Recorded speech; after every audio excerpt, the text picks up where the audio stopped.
اللہم صلی علی محمد وعلی آل محمد۔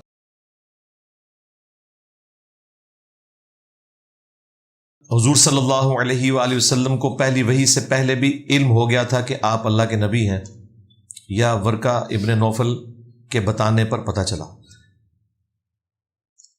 غامدی صاحب اور مولانا اسحاق کا موقف اس کے خلاف ہے۔ جی، غامدی صاحب اور مولانا اسحاق صاحب کا موقف آپس میں بھی میچ نہیں کھاتا۔ پہلی بات ہے یہ دونوں کو اکٹھا ذکر نہ کریں۔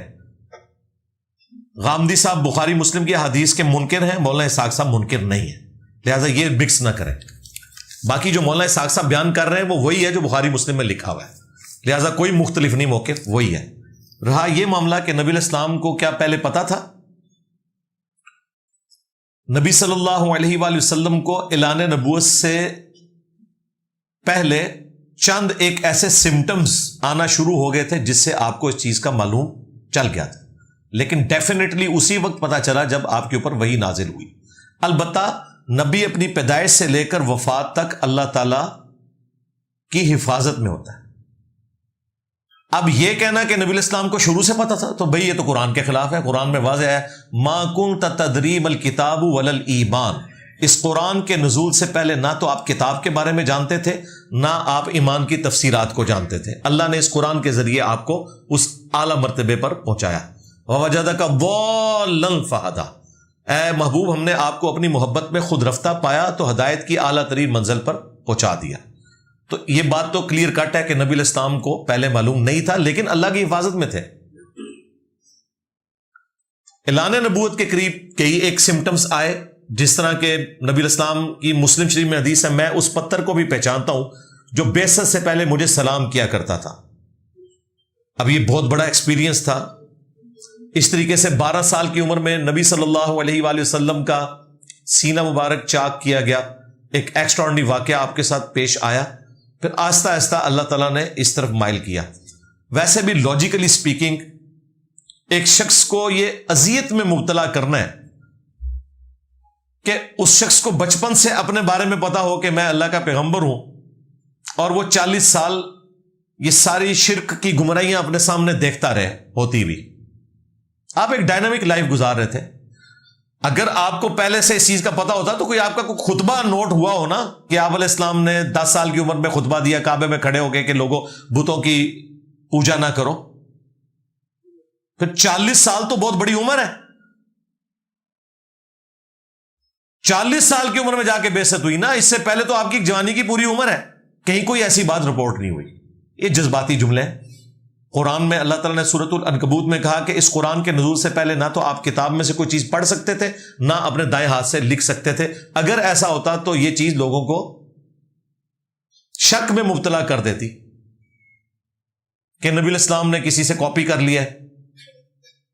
اسی لیے آپ کی لائف اتنی ڈائنامک تھی، لوگوں کے سامنے اوپن کتاب تھی کہ آپ نے کسی فلاسفر کی شاگردگی نہیں کی، کسی شاعر کے پاس نہیں بیٹھے، اس کے باوجود ایسا کلام لے کے آئے کہ شعراء نے بھی اپنے کلام پھاڑ دیے اس کی طاقت کی وجہ سے، جو سورہ یونس میں ہے کہ نبی تم فرماؤ کہ میں اتنا عرصہ تم میں رہا ہوں، تم نے اس سے پہلے کوئی ایسی بات مجھ سے سنی ہے کہ اچانک میں ایسا کلام لے آیا ہوں؟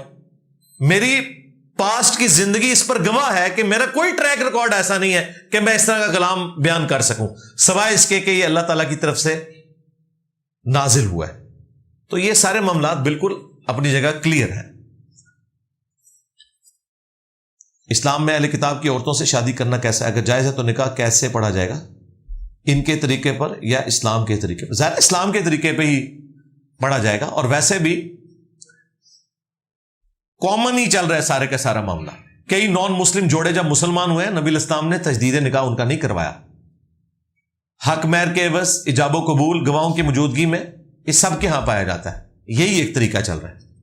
تو اہل کتاب کی عورتوں سے نکاح جائز ہے، اس کے اوپر میری تفصیلی ویڈیو ریکارڈ ہے، لیکن وہ اہل کتاب ہوں گے صرف جوز اور کرسچنز بس۔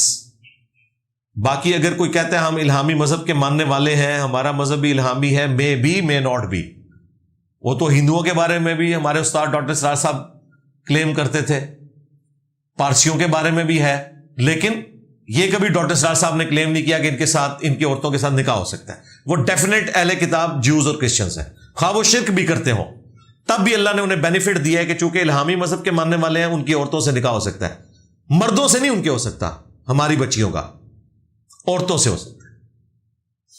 یہ اللہ نے فرق کیا ہے بت پرست مشرک میں اور اہل کتاب مشرک میں، لہذا آپ بھی کلمہ گو مشرک میں اور کافر مشرک میں فرق کیا کریں، اللہ بھی یہ فرق کرتا ہے۔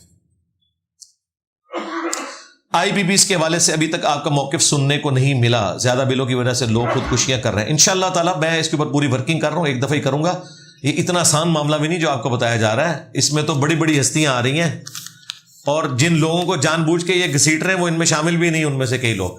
اس لیے پوری ورکنگ کے بعد ابھی جو ہمارے ایک دوست ہیں بلال غوری صاحب، اچھے کریڈیبل جرنلسٹ ہیں، انہوں نے کرنل انعام الرحیم صاحب ایکس فوجی تھے اور پھر فوج سے نکال دیے گئے چونکہ وہ مسنگ پرسنز کا مقدمہ بڑے شد و مت سے لڑتے تھے، کسی زمانے میں وہ پی ٹی آئی کے دشمن اول تھے، پی ٹی آئی والے ان سے نفرت کرتے تھے کیونکہ پی ٹی آئی والے خود فوج کے فرنٹ مین تھے، آج کل پی ٹی آئی والے ان کو ہیرو بنا کے پیش کر رہے ہیں، لہٰذا وہ اب اجتماعی ہیرو ہو چکے ہیں، ٹھیک ہے۔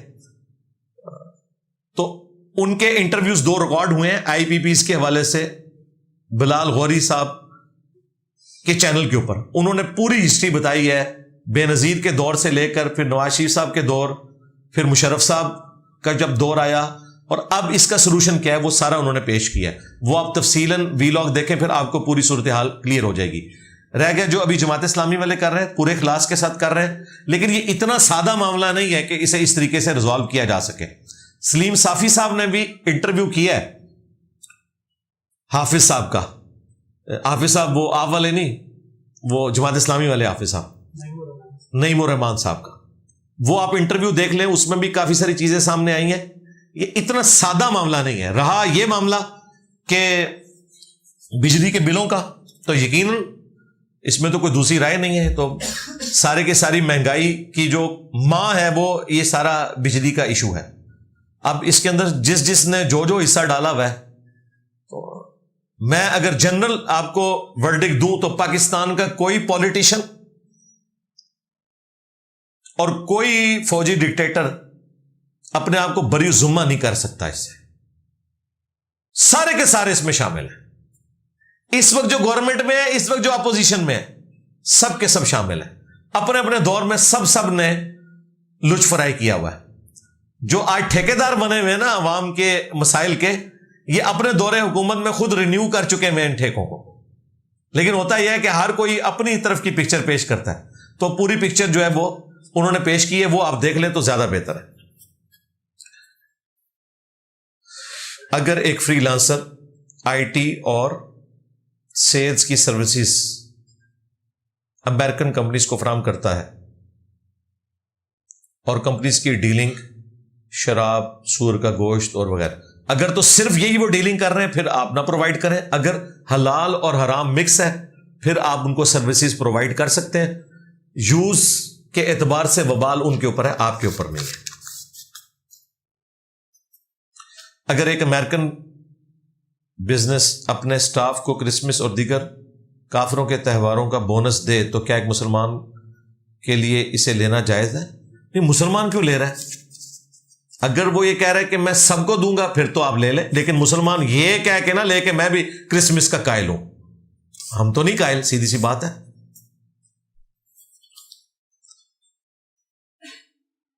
اگر لڑکی کے گھر والے اس کی ہر کوشش کے باوجود زبردستی شادی کے لیے بضد ہوں تو لڑکی کیا کرے؟ کوئی مسئلہ نہیں ہے، بعد میں تماشا نہ لگائے، پہلے ہی تماشا لگا لے کہ میں نے نہیں کرنا، اور ان کو تھریٹ کر دے کہ جب آپ برات آئی بھی ہوگی میں نہیں جاؤں گی، میں سائن نہیں کروں گی، میں مشور ڈال دوں گی۔ آج کے اس ماڈرن دور میں آپ سوچ سکتے ہیں کوئی زبردستی کسی کو بھیج سکتا ہے، ویڈیو ہی لیک ہو جائے گی، پولیس پہنچ جائے گی ان کے گھر۔ یہ کرنا کہ بعد میں جا کے اس خامند کو جو بیچارہ اس کا کوئی لینا دینا ہی نہیں اس مسئلے سے، اس کو جا کے وہ اپنے قریب نہ آنے دے اور کہ جی میں تو یہ تو میں تو وہ نہیں۔ اس طرح کی جو عورتیں ہیں نا، انہیں جو تماشا لگانا ہے پہلے لگائیں، بعد میں نہ لگائیں۔ اگر شیعہ کی احادیث کی کتابیں اہل سنت سے الگ ہیں تو سنی شیعہ بحث کیوں ہے؟ تو الگ نہیں ہے، ایک جیسی ہیں جی، کوئی فرق نہیں ہے، قرآن تو ایک ہے ہمارا۔ رہ گئے حدیث کی کتابیں، اس میں بھی 80% چیزیں ایک جیسی ہیں۔ بھائی سب سے بڑا مسئلہ نماز کا تھا نا، سنیوں کے اندر بھی سب سے بڑی جو مصیبت ہے نماز کے طریقے پہ ہے نا، میں نے تو وہ بھی ثابت کیا کہ سنی شیعہ کی نماز بھی ایک ہے، رفع الیدین دونوں کرتے ہیں، ہاتھ چھوڑنے کی روایتیں یہاں پہ بھی ہیں وہاں پہ بھی موجود ہیں۔ لہذا عقائد کے لیے قرآن دیکھیں گے، اس کے لیے نہ بخاری دیکھیں گے نہ اصول الکافی دیکھیں گے۔ مسائل کے لیے آپ نے جو دیکھنا ہے وہ دیکھتے رہیں، کوئی مسئلہ نہیں ہے، میجورٹی چیزیں ایک جیسی ہیں۔ میری خالہ کہتی ہے ہمیں تو اللہ کا تعارف ان بزرگوں اور بابوں نے کروایا ہے۔ خالہ سے پوچھیں نہیں کس بابے نے آپ کو اللہ کا تعارف کروایا ہے؟ چشتی رسول اللہ، تھانوی رسول اللہ، کس نے؟ ظاہر ہے پوچھیں نا، وہ بابے کا وہ نام لیں گے نا، کس بابے کو ذکر کر رہے ہیں؟ ہمیں تو کسی بابے نے نہیں تعارف کروایا، کس نے کہا ہے؟ کہتے نہیں یہ کتابیں بابوں کے ذریعے پوچھیں، نہیں یہ کتابیں تو انگریزوں کے پرنٹنگ پریس پہ پرنٹ ہوئی ہیں۔ آپ کے بابے تو اس چکر میں تھے کہ جناب وہ گولے میں سور کی چربی ڈلتی ہے، فلاں ڈلتی ہے، سلطنت عثمانیہ بڑھ گئی انہی چکروں میں، فتووں کے اندر پرنٹنگ پریس کی مخالفت وہ لوگ شروع میں کرتے رہے، آج پرنٹنگ پریس کی برکت سے ہی سارا دین کا کام ہو رہا ہے۔ تو کن بابوں نے، کس بابے نے جناب وہ نماز کی ٹائمنگ کی کیلکولیشن کی ہے، یہ گھڑیاں بنا دی ہیں ڈیجیٹل؟ ذرا بابا تو بتائیں کون سا اللہ کا تعارف کا؟ اللہ کا تعارف تو اللہ کے فضل سے آج ہماری ویڈیوز کی برکت سے لوگوں کو توحید کلیئر ہونی شروع ہوئی ہے، جو قرآن میں 1400 سال سے موجود تھی۔ یہ تعارف کروایا انہوں نے کہ 5 وقت نماز کی ہر رکعت میں پڑھتے تھے ایاک نعبد و ایاک نستعین، اور پھر باہر نکل کے پڑھتے تھے یا باول حق بیڑا تک۔ یہ اللہ کا تعارف کروایا ہے خالہ جی؟ خالہ جی یہ تعارف کروایا ہے؟ یا معین الدین چشتی پار لگا دے کشتی، بڑی بڑی سرکار بڑی کھوٹی قسمت کر دے ہری، یہ تعارف کروایا انہوں نے اللہ کا؟ ہاں اگر کسی بابے نے یہ اللہ کا تعارف کروایا نا کہ مدد اللہ سے مانگنی ہے، کوئی بابا جو ہے اپنا پیشاب بھی نہیں روک سکتا، اس کو بابا مانو، باباؤں کے بابا۔ دیکھا میرا پارا چڑھ جاتا ہے، اس قسم کی پرچیاں نا مجھے بھیجا کریں۔ علی بھائی مردوں کے حقوق بھی عورتوں کو بتا دیں،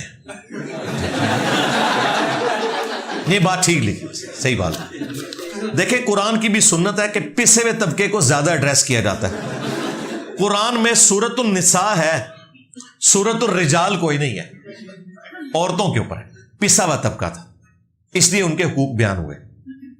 ہم بھی اگر عورتوں کے حقوق پہ بات کرتے ہیں تو اس لیے کہ اسلام آنے کے باوجود پسا ہوا طبقہ ہے۔ اس کا یہ مطلب نہیں کہ ہم مردوں کے حقوق کے حوالے سے کوئی اس قسم کا رویہ رکھتے ہیں کہ ان کے کوئی حقوق نہیں ہے۔ میں جب بھی حدیث بیان کرتا ہوں پوری بیان کرتا ہوں بخاری مسلم سے، کہ نبی علیہ السلام نے فرمایا کہ ایک مرد اپنی بیوی اور بچوں کے اوپر حکمران ہے، وہ اس کی رعیت ہے، ان سے پوچھا جائے گا، اور ایک عورت اپنے خاوند کے مال اور اولاد کے اوپر نگہبان ہے، اس سے اس کے بارے میں پوچھا جائے گا، اور ایک حکمران اپنی رعایا کے اوپر نگہبان ہے، اس سے اس کے بارے میں پوچھا جائے گا۔ لیکن چونکہ بھائی پوسٹ لیڈرشپ کی مرد ویل کر رہے ہیں، لہذا مردوں کی ذمہ داری زیادہ ہوتی ہے۔ نبی علیہ السلام نے بھی وفات کے وقت عورتوں کو مخاطب نہیں کیا۔ بخاری مسلم کی حدیث ہے، میں اپنے بعد تمہارے لیے سب سے بڑا فتنہ تمہاری عورتیں چھوڑ کر جا رہا ہوں۔ یہ فتنہ سے مراد پنجابی والا نہیں، آزمائش، کہ تم نے اپنی بیویوں کے ساتھ اس نے سلوک کرنا ہے، یہ نہ ہو کہ اس کی وجہ سے تم جہنم میں چلے جاؤ، یہ کہنا تھا۔ تو نبی علیہ السلام کا بھی اوور آل اسلوب جو ہے وہ ٹلٹ ہے اس طرف کہ عورتوں کے حقوق کی بات کرنی ہے، کیونکہ مرد تو پہلے ہی پاور میں ہے۔ ہاں جہاں عورتیں مردوں کو طلاق دیتی ہیں جن جگہوں پہ، وہاں والا معاملہ ایک الگ ہو جاتا ہے۔ ادروائز ہمارے معاشرے میں مرد ڈومیننٹ ہے، اس لیے ہم یہ بات کر رہے ہوتے ہیں۔ عورتوں کے حقوق اگر مرد پورے دے تو مرد کو اپنے حقوق کے لیے بھیک مانگنے کی ضرورت ہی نہیں ہے۔ عورتیں تو اپنے خامدوں کے ساتھ بڑی مخلص ہوتی ہیں، اس ذہن میں رکھیے گا۔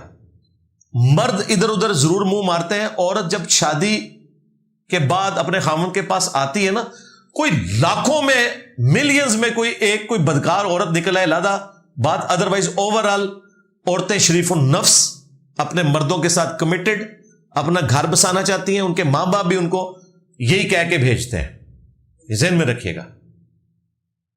یہ مرد ہیں جو اپنی عورتوں کے ساتھ صحیح ڈیلنگ نہیں کرتے، اس کی وجہ سے معاملات بگڑتے ہیں۔ اس میں زیادہ تر مسئلہ فائنینشیل ایشوز کا ہوتا ہے،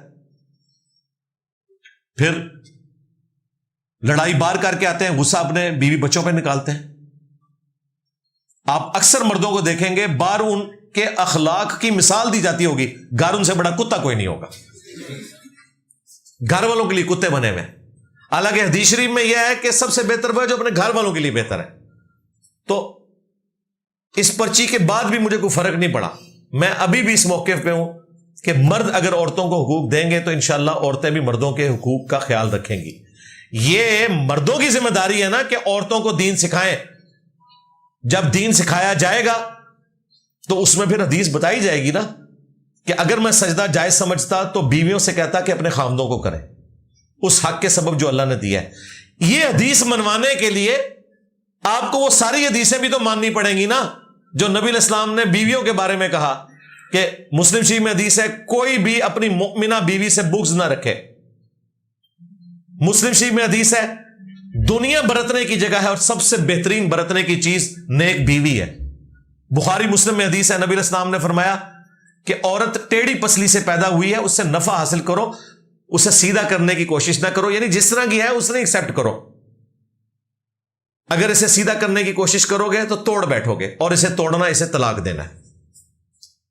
تو دیکھیں یہ اللہ تعالیٰ نے سلسلہ ایسا بنایا ہے اس میں مرد کو ہی ٹالرنس سے کام لینا ہے، جس کا سب سے بڑا ثبوت ہے کہ طلاق کا اختیار اللہ تعالیٰ نے عورت کو نہیں مرد کو دیا ہوا ہے. عورت کو دیا ہوتا تو پہلے ہفتے ہی چھٹی کروا کے سارے بیٹھے ہوتے کیونکہ عورت کو غصہ جلدی آتا ہے لیکن ٹھنڈا بھی جلدی ہوتا ہے.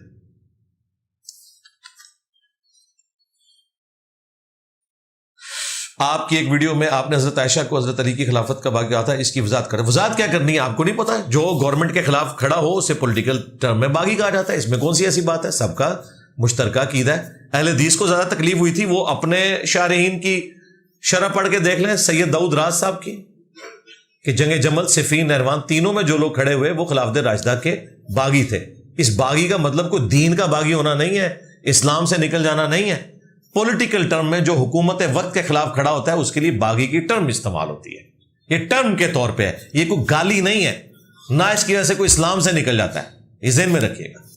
تو میں نے اس کے اوپر 12 اپنی ویڈیوز ریکارڈ کروائی ہوئی ہیں، وہ اپنی جگہ ہے. دنیا اور آخرت میں سیدہ عائشہ رسول اللہ کی بیوی ہیں اور مومنین کی ماں ہے، بالکل یہ اپنی جگہ. 5 وقت نماز کے باوجود کچھ گناہ نہیں چھوٹ رہے تو یہ ہماری توبہ قبول نہیں ہو رہی ہے، ایمان کی کمزوری ہے. ظاہر ہے ایمان کی کمزوری ہے، اس کے لیے اچھی صحبت اختیار کریں، بری صحبت سے بچیں، بری ویڈیوز سے بچیں، برے لٹریچر سے بچیں، بری گفتگو کرنے سے بچیں، پازیٹیو لوگوں کے اندر رہیں. یوٹیوب کے ذریعے آپ پازیٹیو صحبت اختیار کر سکتے ہیں. اگر فرعون کے دور میں کوئی بچہ پیدا ہوتا تھا تو وہ مار دیتا تھا، تو حضرت موسیٰ علیہ السلام کے بھائی کیسے بچ کے معجزانہ طور پہ، جی موسیٰ علیہ السلام خود بھی معجزانہ طور پر بچے. اور یہ جو مارنے کا سلسلہ تھا یہ مسلسل نہیں تھا، کچھ عرصہ ہوتا تھا پھر رک گیا، پھر جوش چڑھا، پھر رک گیا. اور پھر ظاہر ہے اس زمانے میں کوئی انٹرنیٹ نہیں تھا، کوئی CCTV کیمرے تو نہیں لگے ہوئے تھے کہ ہر چیز کو ہر وقت واچ کیا جا رہا ہو. پھر اللہ تعالیٰ بھی بعض اوقات عقل معاف کر دیتا تھا. اب یہ کتنی عقل معاف ہوئی کہ جب قرآن میں تو یہ مسنگ لنک ہے، قرآن نے تو نہیں بتایا کہ یہ کیسے ہوا، ہم اس کا جواب دیتے ہیں. اللہ کا کلپ تو قرآن سے کاٹا جا سکتا ہے جس سے یہ میرے کلپس کاٹتے ہیں، کیونکہ قرآن نے تو اس کو ان اٹینڈڈ چھوڑا ہے کہ کیسے یہ ہو گیا کہ ایک بچہ جو ہے وہ دریا میں آیا ہے تو ظاہر ہے وہ پیدا ہوا ہے نا کہیں پہ. اور جب فرعون کی بیوی نے اس کے لیے ایفرٹ پٹ کی ہے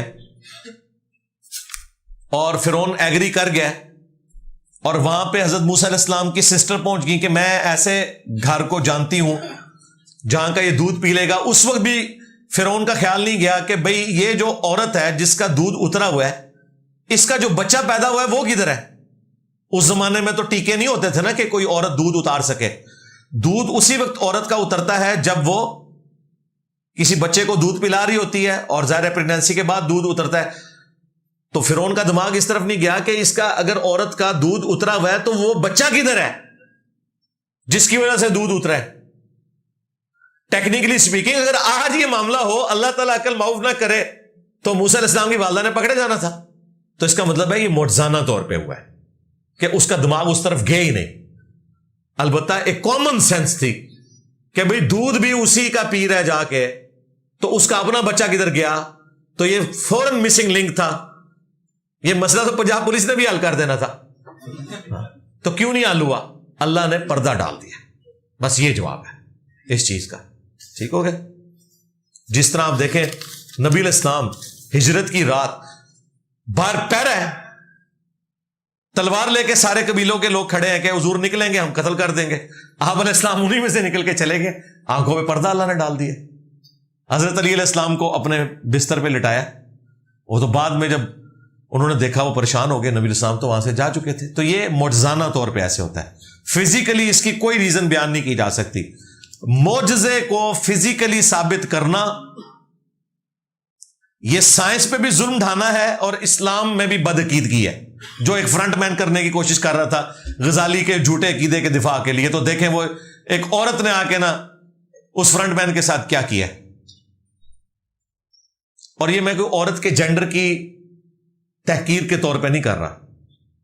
وہ جو سسٹر ہیں ہماری، وہ اسٹوڈنٹ بھی ہیں جنہوں نے اس فرنٹ مین کو جواب دیا ہے، اور اس فرنٹ مین کو کہ جسے یہ نہیں پتا کہ امام غزالی کی کتابوں سے وہ جو ریفرنس پیش کر رہا ہے وہ امام غزالی نے اپنے مخالفین کی بات کوٹ کی ہوئی ہے جو صحیح ہے، تو وہ سمجھ رہا ہے کہ غزالی کی یہ بات ہے، وہ کہہ رہے غزالی تو یہی کہہ رہا تھا، غزالی اس کا جواب دے رہا تھا. اس بیچارے کا علمی لیول یہ ہے. تو میں نے عورت کی بات کی کہ یہ مرد ڈومیننسی کی بات کرتا ہے، ظاہر اللہ نے بنایا بھی ہے. یہ آپ نے مقابلہ نہیں دیکھا 3-4 دن پہلے جو الجزائر کا ایک مرد عورت بن کے، دوسری طرف ہنگری کی ایک خاتون تھی، جب اسے 2-3 ہی پڑی ہے تو اس نے کہا میں نے اس سے لڑائی نہیں کرنی، یہ تھے تفہی کو جو اور نے. یہ جو ہم کہہ رہے تھے کہ مرد و عورت برابر نہیں ہو سکتے، اللہ نے ڈیفرنٹ بنایا. جسٹس کریں گے، ایکویلٹی نہیں ہو سکتی، انصاف ہوگا. بعض معاملات میں عورتوں کو اللہ نے فضیلت دی ہے، بعض معاملات میں مردوں کو at the end of the day برابر رکھا ہے. ورنہ تو عورتوں کا ہاکی کی ٹیم کا مقابلہ مردوں کی ہاکی کی ٹیم سے ہو. یہ میں اکثر مثال دیا کرتا تھا. یہ تو اللہ کی طرف سے کرامت ظاہر ہوئی ہے جو یہ واقعہ ہوا ہے. یہ جو ابھی اولمپکس ہو رہے ہیں فرانس میں، پیرس اولمپکس، تو اس میں جب وہ الجزائر کی جو ایک عورت نما مرد تھا، وہ جب کٹہرے میں اترا ہے تو وہ تو سامنے والی عورت کو پتہ چل گیا، کیونکہ جب اسے 2-3 لگی اس نے کہا اسے تو میں مقابلہ جیت ہی نہیں سکتی، یہ تو کوئی اور ہی چیز ہے. تو بڑے پہنچے ہوئے بزرگ ہیں. تو میرا خیال ہے پوری دنیا کو پتا چل گیا کہ اسلام مرد و عورت میں جو یہ والا ڈفرنس کرتا ہے یہ واقعی ایگزسٹ کرتا ہے. لیکن ادھر تو اور چیز ہوئی ہے. ادھر فرنٹ مین مرد تھا مولویوں کا، اور دوسری طرف ہماری اسٹوڈنٹ تھی فیمیل. دیکھیں ہماری اسٹوڈنٹ فیمیل ہو تو اس دا کسونوی مولویوں دا فرنٹ مین نہیں برداشت کر سکتا. یہ بھی کرامت ہے، سچائی کی طاقت ہے. اللہ کا شکر.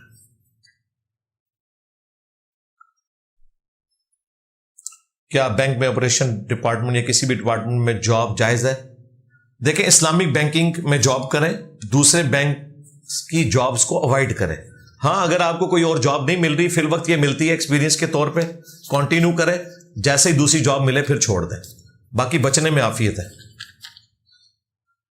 کیا جمعہ مبارک اور عید مبارک کہنا بدعت ہے؟ نہیں جی، کوئی یہ کلچرل چیزیں ہیں، بدعت اس طرح نہیں داخل ہوتی. بھائی آپ نے کہا تھا کہ رائے بنڈ میں 2 مسجدیں بنی ہوئی ہیں اور جماعت علیحدہ ہوتی ہے، اس بات میں کتنی سچائی؟ آپ خود جا کے دیکھ لیں جی، گراؤنڈ فلور پہ بھی چلے جائیں، ٹاپ فلور پہ بھی چلے جائیں، دونوں علیحدہ کیے ہوئے انہوں نے. بالکل وہاں رفع الیدین سے نمازیں پڑھ رہے ہوتے ہیں. اس کے اوپر میری کلیریفیکیشن بھی آ چکی ہوئی ہے. وہ جو بال کی کھال، اس پہ مجھے طارق جمیل صاحب نے فون کیا تھا. میں نے انہیں کہا تھا کہ آپ مجھے بتائیں مسجد کی بیسک ڈیفینیشن ہے اذن عام. کیا رائے ونڈ کی وہ جو بیرون کا پورشن ہے مسجد کا، وہاں اذن عام ہے کہ اندرون والے وہاں نماز پڑھ سکتے ہیں؟ ان کا اذن عام نہیں ہے، تو پھر مسجد لادہ ہوگی. مسجد میں تو کوئی بھی جا سکتا ہے. مطلب آپ نے کوئی مسجد دنیا میں دیکھی ہے کہ ادھر گورے کھڑے ہوں گے اور جو نان گورے ہیں وہ گراؤنڈ فلور پہ کھڑے ہوں گے؟ کبھی ایسا ہوا ہے؟ یہ تو ہمارا فخر ہے کہ ایک ہی صف میں سارے کھڑے ہوتے ہیں. وہاں یہ نہیں ہے، آپ جا کے خود دیکھ لیں. ادھر وڈر بھی نہیں دیتے. ہماری حدیث کی کتابوں میں اہل بیت رسول سے روایات نہیں لی گئی ہیں، کم ہیں لیکن ہیں. امام باقر کی روایتیں ہیں بخاری مسلم میں، امام جعفر کی مسلم شریف میں، کم ہے. اس کے اوپر بھی میری ویڈیو ریکارڈ ہے. حضرت ابو ہریرہ رضی اللہ تعالیٰ عنہ سے اتنی حدیثیں کیوں لی گئیں، میں نے تفصیلاً اس کے اوپر جواب دیا ہوا ہے. باقی اہل بیت کا نالج بھی وہی ہے جو قرآن میں موجود ہے، صحابہ کا بھی وہی ہے، تو ہمارے پاس قرآن موجود ہے الحمدللہ۔ کیا کاروبار کو وسیع کرنا، مال اکٹھا کرنا اور جائیداد بنانا اسلام کی نظر میں اچھا ہے؟ اگر اچھا ہے تو کیا یہ مال دنیا کی محبت میں اضافے کا باعث تو نہ ہوگا، جبکہ امت محمدیہ کے لیے بڑا فتنہ مال ہے؟ فتنے کا مطلب یہ نہیں ہے کہ حرام ہے، فتنہ یہ آزمائش ہے، ورنہ مال تو حضرت عثمان غنی کے پاس تھوڑا تھا۔ آج کا کروڑوں روپیہ بنتا ہے جو حضرت عثمان نے دیا ہے رضی اللہ تعالیٰ عنہ غزوہ تبوک کے موقع پر، اور پوری زندگی میں جو انہوں نے خیرات کیا ہے وہ تو آپ سوچ بھی نہیں سکتے۔ تو تھا تو جبھی کیا نا۔ اگر آپ زکوٰۃ دیتے ہیں تو مال جوڑنا جائز ہے، جتنا مرضی جوڑیں، البتہ پریفریبل وہی ہے جو حضرت ابو ذر غفاری کا موقف ہے، لیکن وہ تقوی ہے، فتویٰ نہیں ہے۔ فتویٰ یہ ہے کہ آپ جوڑ سکتے ہیں، زکوٰۃ دیں۔ تقدیر اور نصیب میں کیا فرق ہے؟ ایک ہی چیز ہے جی، انٹرچینجبل الفاظ کے طور پر استعمال ہوتے ہیں۔ ڈیسٹنی، تقدیر، انجینئر محمد علی مرزا لکھیں، میرے کافی سارے کلپس کھل جائیں گے۔ سب سے بہترین صدقہ جاریہ والدین کے لیے کیا ہے اگر یہ کیا لکھا ہوا ہے اگر وفات پا چکے ہیں تو ایسا کام؟ اتنا لمبا کیوں لکھتے ہیں یار؟ بس سمپل پوچھ لیا۔ اصالہ ثواب کے 10 طریقے لکھیں تو میری ویڈیو کھل جائے گی۔ سب سے بہترین طریقہ یہ کہ آپ نیک عمل کریں، آپ کا آٹومیٹیکلی ثواب آپ کے ماں باپ کو پہنچے گا، یہ سب سے بہترین طریقہ ہے۔ کیا امام کے پیچھے قرات کرنا ضروری ہے؟ بالکل جی، ان رکعتوں میں جس میں امام آہستہ آواز میں تلاوت کرتا ہے، جس طرح عشاء کی آخری 2 رکعتیں، مغرب کی آخری 1 رکعت، ظہر کی 4 رکعتیں، عصر کی 4 رکعتیں، ان میں آپ نے قرات کرنی ہے۔ جہاں اونچی آواز سے کر رہا ہے تو سننا کافی ہے، اگر سکتے کرے تو آپ پڑھ بھی لیں۔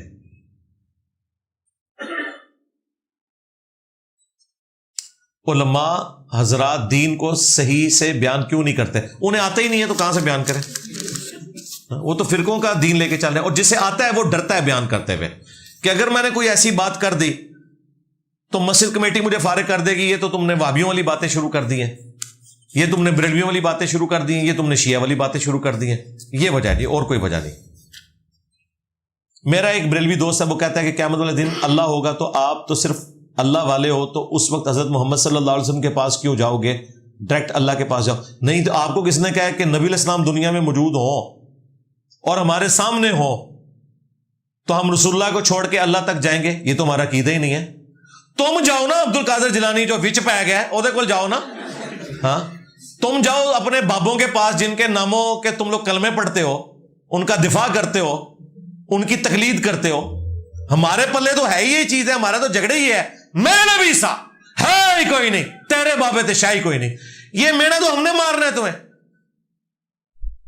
ہم اللہ والے نہیں ہیں، اللہ رسول والے ہیں، اور تم نہ اللہ والے ہو نہ رسول والے ہو، تم بابوں والے ہو۔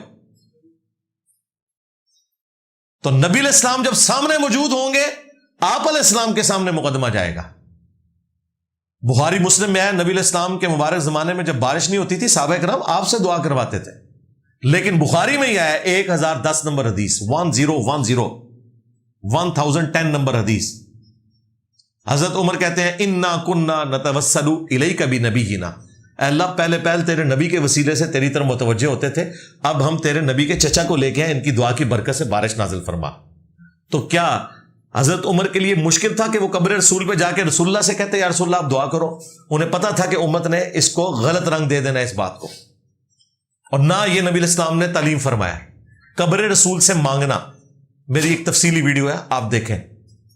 حضرت عمر نے عقیدہ بتایا کہ نبی علیہ السلام اگرچہ اپنی وفات کے بعد بھی اللہ تعالیٰ کی بارگاہ میں مقبول ہے، بلکہ پہلے سے زیادہ مقبول ہے، وَلَلْآخِرَةُ خَيْرٌ لَكَ مِنَ الْأُولَى، رسول اللہ کی اس وقت قبر کی زندگی دنیا کی زندگی سے بہتر ہے، اور آخرت کی زندگی قبر کی زندگی سے بہتر ہوگی، لیکن چونکہ ہمارے سامنے موجود نہیں، ہم ان کے سامنے مقدمہ نہیں رکھ سکتے۔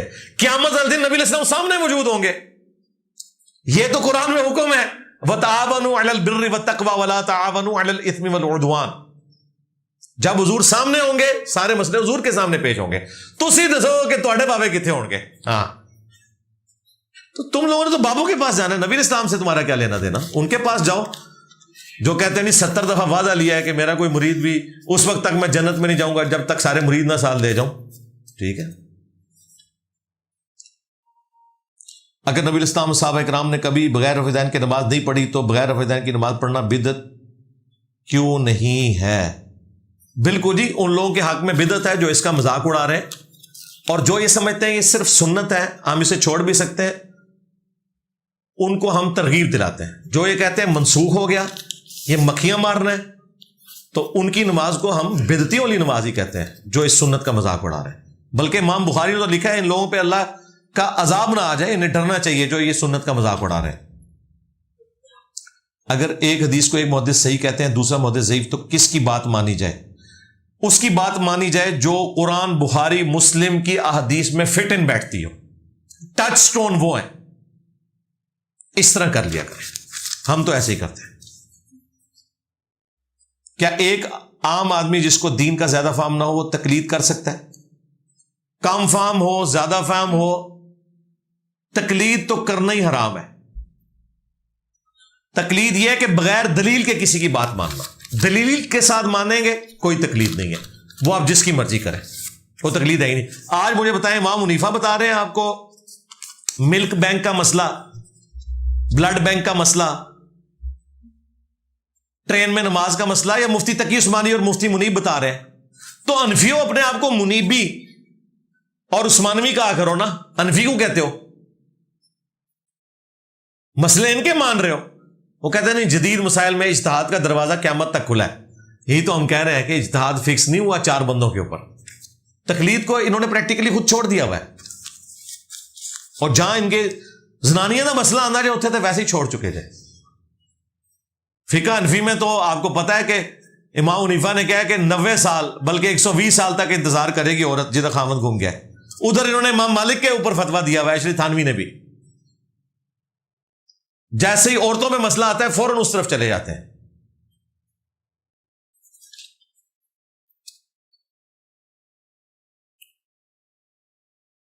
حاکم میں 3 دن بعد بیعت والی حدیث کو امام مسلم اور ابن حجر نے صحیح کہا، اور بخاری میں 6 مہینے. ہم تو بخاری مسلم کی بات کو مانتے ہیں، کلیئر کٹ ہے. یہ اتنا سادہ معاملہ ہوتا تو اتنے بڑی یہ فرقہ واریت نہ ہوتی بھائی.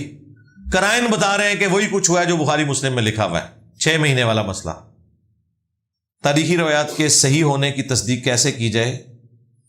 کوئی طریقہ نہیں میرے بھائی. بہتر یہ ہے کہ وہ تاریخ آپ فالو کریں جو بخاری مسلم میں لکھی ہوئی ہے، جو قرآن میں لکھی ہوئی ہے. اس کے علاوہ جو ہے اس کے لیے بہت مشکل ہے، زیادہ تر تو جھوٹ ہی لکھا ہوا ہے. ذیل میں آپ کوٹ کر سکتے ہیں کسی صحیح حدیث کے ذیل میں ریفرنس کے طور پہ، ادروائز اوورال تو بڑی خطرناک باتیں لکھی ہیں. شاہ ولی اللہ دہلوی کی تقلید پر عبارت کے جواب میں ائمہ کہتے ہیں کہ حدیث سے خود رزلٹ صرف مجتہد نکال سکتا ہے، جبکہ آپ کہتے ہیں کہ ہر شخص خود حدیث پڑھے. جی حدیث خود پڑھے، اور مجتہد کیا رزلٹ نکالے گا؟ مجتہد اللہ کے بندو کیا رزلٹ نکال رہے ہیں؟ آپ کے جو مجتہد ہیں اس زمانے کے، جنہوں نے رزلٹ یہ نکالا کہ ایاک نعبد و ایاک نستعین کی تفسیر میں یا علی مدد یا شیخ عبد القادر جیلانی مدد ثابت کر دیا ہے، جو مطلب اچھل اچھل کے نکل رہا ہے وہ نہیں انہوں نے ماننا، اور جو کہیں موجود ہی نہیں وہ اس میں سے نکال لینا ہے. تو اللہ کی پناہ اس قسم کے مجتہدین سے. رہے امام حنیفہ، امام شافعی، احمد بن حنبل، تو وہ تو خود کہہ رہے ہیں کہ ہماری کوئی بات قرآن و حدیث کے خلاف ہو تو چھوڑ دو. اس مسئلے کو آپ سمجھیں. ائمہ محدثین یا ائمہ فقہا نے خود فرمایا کہ ہماری کوئی بات قرآن و سنت کے خلاف ہو تو اسے چھوڑ دو. کیا حنفی خود نہیں چھوڑ چکے؟ امام حنیفہ کے نزدیک مدینہ حرم نہیں ہے، حنفی مدینے کو حرم مانتے ہیں. تو کیا امام حنیفہ کو حدیثوں کا فہم نہیں تھا؟ نہیں تھا. جبھی تو حنفیوں نے ان کا یہ مسئلہ چھوڑا ہے. اور اس ایک مسئلہ چھوڑنے کی وجہ سے کوئی امام حنیفہ 0 سے ملٹیپلائی نہیں ہو گئے. اس جگہ ہی وہ غلط ہے، باقی کئی جگہ بھی وہ ٹھیک ہے. امام شافعی کا یہ موقف غلط تھا کہ بیوی کو ہاتھ لگانے سے وضو ٹوٹ جاتا ہے. تو اس ایک موقف کے غلط ہونے سے امام شافعی کو 0 سے ملٹیپلائی نہیں ہو گئے. اس پہ آپ مسئلہ 197 میرا دیکھ لیں. اگر ایک چیز پر ایک زمانے میں اجماع ہو جائے اور بعد میں ختم ہو جائے، تو یہ تو تھریٹیکل سوال ہے. کوئی مثال دیں کہ کوئی اجماع ہوا تھا اور وہ ختم ہو گیا. ہمارے نزدیک تو ایسا نہیں.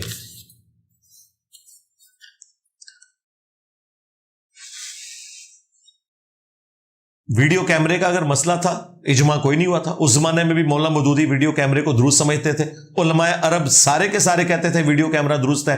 ڈاکٹر اسرار صاحب, ڈاکٹر تعلق قادری صاحب, یہ تو ہمارے زمانے میں ہوا ہے نا.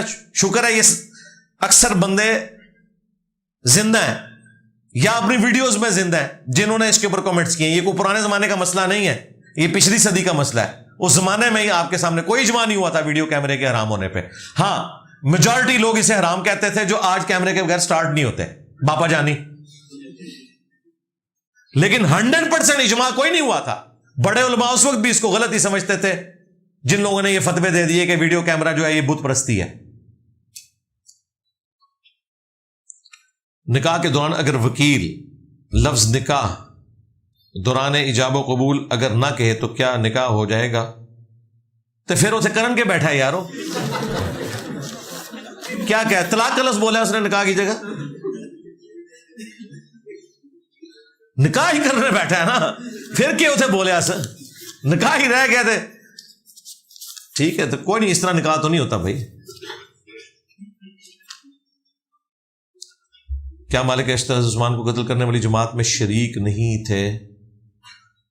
ابن ابی شیبہ میں کتاب الجمل میں روایت ہے جس سے یہ ظاہر ہوتا ہے. نہیں, مخالفین میں شامل تھے, قاتلین میں شامل نہیں تھے. وہ تو محمد بن ابی بکر بھی تھے. امتحانات کی تیاری کیسی کرنی چاہیے اور آپ اپنے امتحان کی تیاری کس طرح کرتے ہیں؟ یہ آخرت کے امتحان کی پوچھ رہے ہیں. امتحانات کی تیاری بھائی شروع سے ہی کرنی ہوتی ہے. پیپروں میں تو دعائیں کرنے سے بھی کچھ نہیں ہوگا. ہاں, ساتھ ساتھ ٹائم ٹیبل بنائیں, اپنا ٹائم مخصوص کریں پڑھائی کے لیے جو آپ کو سوٹیبل لگتا ہے, اور روزانہ کا کام روز کرتے رہیں, پھر جا کے یہ ساری چیزیں جمع ہوں گی. اور اس میں کی رول یہ ہے کہ اپنے پاس رف رجسٹر بنائیں, جو چیزیں آپ نے یاد کی ہیں انہیں لکھنے کی عادت ڈالیں تاکہ ہینڈ رائٹنگ بھی آپ کی رواں ہو, سپیڈ سے لکھنا سیکھیں. پیپروں میں تو ظاہر ٹائم بھی تھوڑا ہوتا ہے. اور دوسرا, جو چیز آپ یاد کر کے ایک دفعہ لکھ لیتے ہیں وہ آپ کو بھولتی نہیں. اور میتھمیٹکس تو 100% لکھ کے کریں. زبانی یہ جو لوگ میتھ حل کرتے ہیں نا, پیپروں میں نہیں حل ہوتا. تو یہ اس کے لیے کی رول ہے. ناد علی, دعائے توسل وغیرہ کی حقیقت کیا ہے؟ جس میں تو بابوں کو ڈائریکٹ پکارا گیا ہے, خواہ اہل البیت کو یا صحابہ کرام کو یا کسی پیغمبر کو, وہ تو شرک ہے, سیدھی سی بات ہے. ہاں, اللہ سے مانگا جائے تو وہ جو بھی دعا ہو, کسی کی بھی لکھی ہوئی ہو, آپ پڑھیں. کسی ہستی کے مزار پر جھک کر چھونا جائز ہے جیسا کہ امام حسین علیہ السلام؟ نہیں, جھکنا تو منع ہے بھائی. امام حسین علیہ السلام کسی کو اپنے سامنے جھکنے دیں گے؟ وہ اگر قبر سے باہر ہوں تو وہ کسی کو اپنے سامنے جھکنے دیں گے؟ تو ان کی قبر پہ نہیں جھکا جا سکتا. بی بی ام کلثوم کی حضرت عمر سے شادی کے وقت عمر کی تفصیل بتا دیں. واللہ عالم, چھوٹی عمر ہی تھی, لیکن یہ نکاح ثابت ہے, صحیح بخاری میں موجود ہے. فرض نماز گھر میں پڑھنے سے پہلے اقامت کہنا, اقامت ہر وقت ہی کہنی چاہیے. یہ الگ سے ایک سنت ہے, ثواب کا کام ہے. سنسائی میں حدیث ہے, تیرے رب کو اس گڈریے پہ بڑا پیار آتا ہے جو پہاڑ کی چوٹی پر اکیلا اذان اور اقامت کہہ کے جماعت سے نماز پڑھتا ہے. اکیلا, کیونکہ اس کے ساتھ کوئی اور بندہ نہیں. تو اکیلے صرف اقامت نہیں, آپ جماعت کے ساتھ بھی نماز پڑھیں اگر کوئی آپ کے ساتھ نہیں ہے. اس میں آپ نے اسی طریقے سے نماز پڑھنی ہے جس طرح کہ امام پڑھ رہا ہوتا ہے, تو آپ کو جماعت کا ثواب بھی ملے گا. مجبوراً اگر آپ کے لیے حالات ہے تو اقامت بھی پڑھیں. رہا یہ ضروری نہیں ہے, سنت ہے, چھوڑے نا. حضرت ماریہ قبطیہ سے کیا آپ کا نکاح ہوا تھا یا نہیں؟ اس کے بارے میں دو آراء پائی جاتی ہیں. باقی یہ بات اپنی جگہ ہے کہ حضرت ابراہیم واحد نبی الاسلام کی اولاد ہیں جو ادر دین سیدہ ختیجہ سے پیدا ہوئے ہیں اور ماریہ قبطیہ سے پیدا ہوئے ہیں. باقی حضور کی ساری اولاد صلی اللہ علیہ وسلم سیدہ ختیجہ سے ہے. عقیدے کا کسی انسان کے اچھے اخلاق اعمال سے کیا تعلق ہے؟ مثلا جھوٹ نہ بولنا. نہیں, وہ الگ سے چیز ہے, وہ الگ سے چیز ہے. دونوں چیزوں کا خیال رکھنا ہے. صرف عقیدے کے اوپر نجات نہیں ہے جب تک حقوق اللہ اور حقوق العباد کو ادا نہیں کیا جائے گا. لیکن ویٹیج کے پوائنٹ آف ویو سے ظاہر ہے عقیدہ بنیادی چیز ہے. ایک بندہ شرک کرتا ہے, اب مدر ٹریسا نوبیل پرائز ملا ہیومینٹی کا, لیکن دوسری طرف شرک تھا عقیدوں میں. تو آخرت میں جو نجات کے لیے بنیادی چیز ہے وہ عقیدہ ہے, اس کے بعد اعمال ہے. لیکن کوئی شخص یہ کہے کہ میں نے عقیدہ صحیح رکھنا ہے، اعمال میں نے برے کرنے ہیں، وہ بھی جہنم میں جائے گا. وہ اللہ کی مرضی کہ اس کے ساتھ کیا معاملہ کرتا ہے. لیکن عقیدہ بنیاد ہے. اگر کسی کے اعمال اچھے ہوئے، عقیدہ درست نہ ہوا، تو اس کے اعمال اسے آخرت میں نفع نہیں پہنچائیں گے، دنیا میں ہی تعریف ہوگی.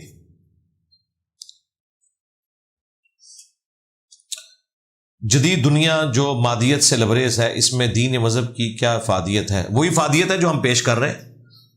لوگوں کے سامنے آپ دین کی ٹرو پکچر رکھیں، لوگوں کو سائنس اور ٹیکنالوجی سے نفرت کی بجائے آن کروائیں کہ یہ کائنات اللہ تعالیٰ کا فعل ہے، قرآن اللہ کا قول ہے.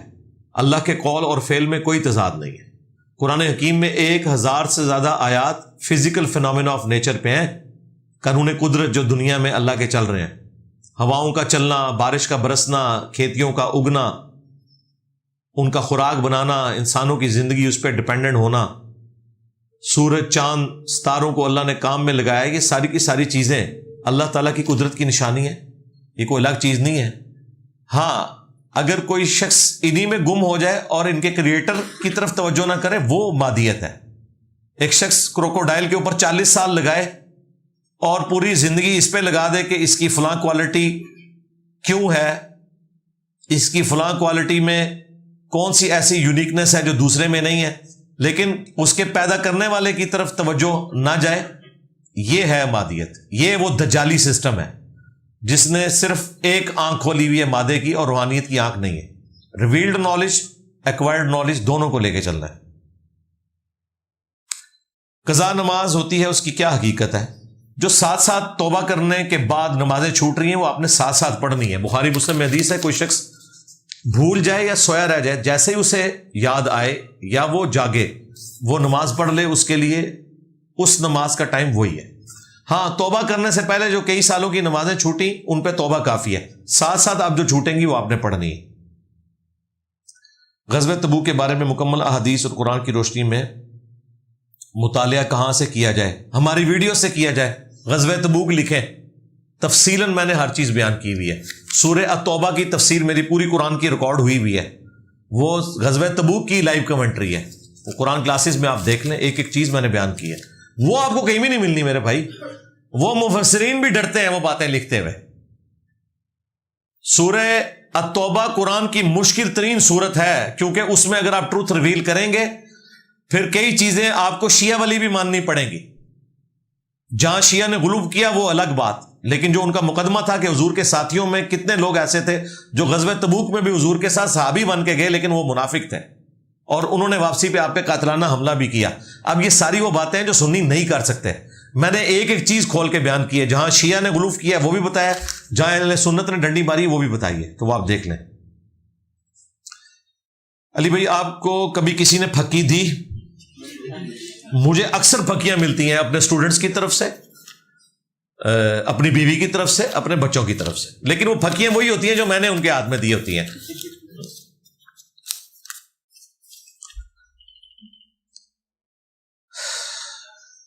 زکوٰۃ پراپرٹی لکھا ہوا ہے پہ نہیں، صرف نقدی پر نہیں. پراپرٹی پہ بھی آپ کو کس نے کہہ دیا؟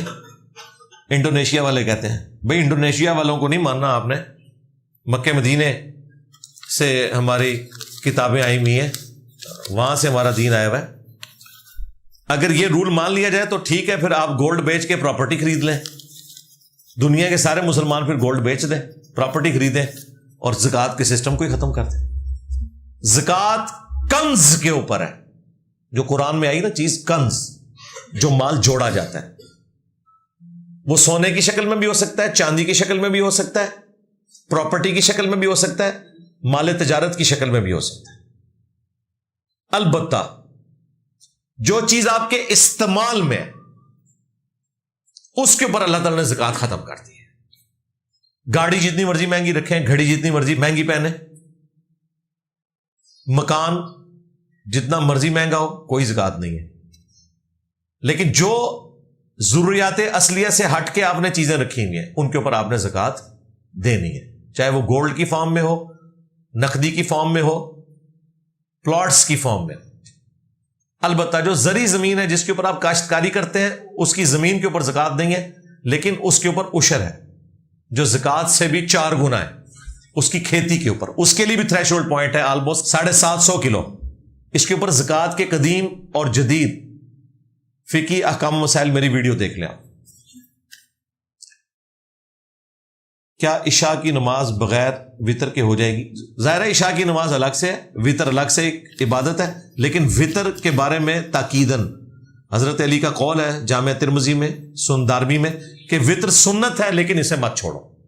الموطا امام مالک میں حضرت سعد ابن ابی وقاص جو فاتح ایران تھے وہ عشاء کی 5 رکعتیں پڑھتے تھے، 4 فرض اور 1 وطر. تو کم از کم 1 پڑھ لیں، یہ جائز ہے. ویسے تو عمومی سنت 3 ہے، لیکن اگر کوئی 1 بھی پڑھ لے تو یہ جائز ہے، لیکن وطر پڑھیں ضرور. وطر کے بغیر نماز ہو جائے گی، ہاں عشاء سے اس کا کوئی تعلق نہیں ہے. اس اعتبار سے نمازیں 5 ہیں، وطر اگر اس طرح کی نماز ہوتی تو پھر 6 نمازیں ہو جاتی.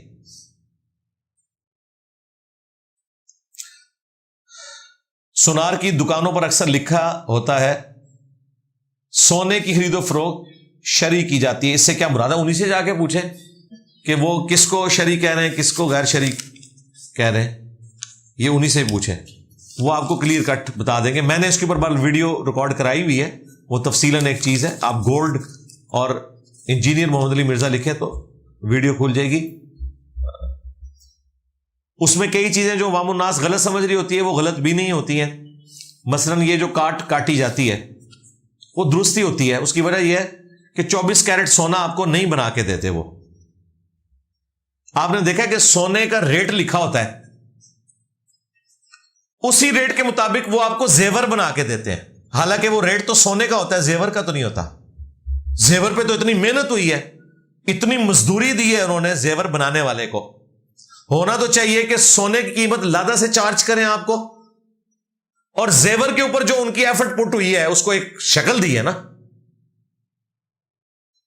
دھاگے کی قیمت اور کپڑے کی قیمت برابر تو نہیں ہو سکتی.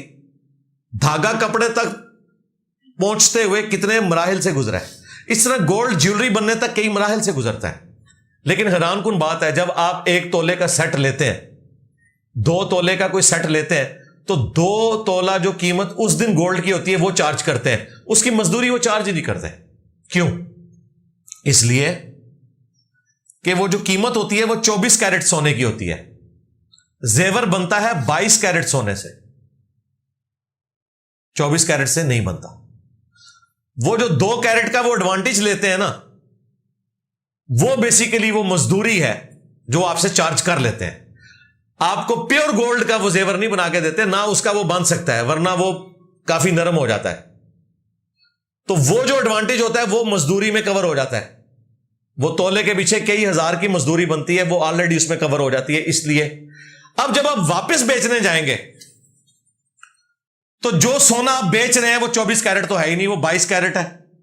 رہی مزدوری، وہ کہتے ہیں ہم نے مزدوری کو کیا کرنا ہے، یہ والا سیٹ ہمارا بکنا ہی نہیں، آج کل تو ڈیزائن کوئی اور چل رہا ہے، ہمیں تو توڑ کے دوبارہ بنانا پڑے گا، لہٰذا ہم کاٹیں گے. کاٹنا کیا ہوتا ہے؟ 24 کیرٹ سونے کی وہ آپ کو قیمت نہیں ادا کریں گے، بلکہ 22 کیرٹ کی کریں گے. اور وہ ٹھیک کر رہے ہیں کیونکہ وہ ہے بھی 22 کیرٹ ہی ہے، 24 کیرٹ تو ہے بھی نہیں ہے. وہ کوئی ظلم نہیں کر رہے آپ کے ساتھ. البتہ یہ ایڈوانٹیج بعض دکاندار دیتے ہیں کہ اگر آپ ہمارا بنایا ہوا سونا ہمیں واپس کریں گے ہم آپ کو پوری قیمت دیں گے. تو بہتر یہ ہے کہ ان دکانداروں سے آپ رابطہ کریں کہ اگر کل کو آپ کو بیچنا پڑے تو ان سے رسید بنوائیں، وہ پھر پورے پیسے ہی آپ کو واپس کرتے ہیں، وہ اس کو اکوموڈیٹ کرتے ہیں. یہ انہوں نے ایک انسینٹیو رکھا ہوا ہوتا ہے. دیکھ لیں، آپ کو سونے کی فیلڈ میں ڈگری لینے کی ضرورت نہیں ہے سونے کے مسائل جاننے کے لیے.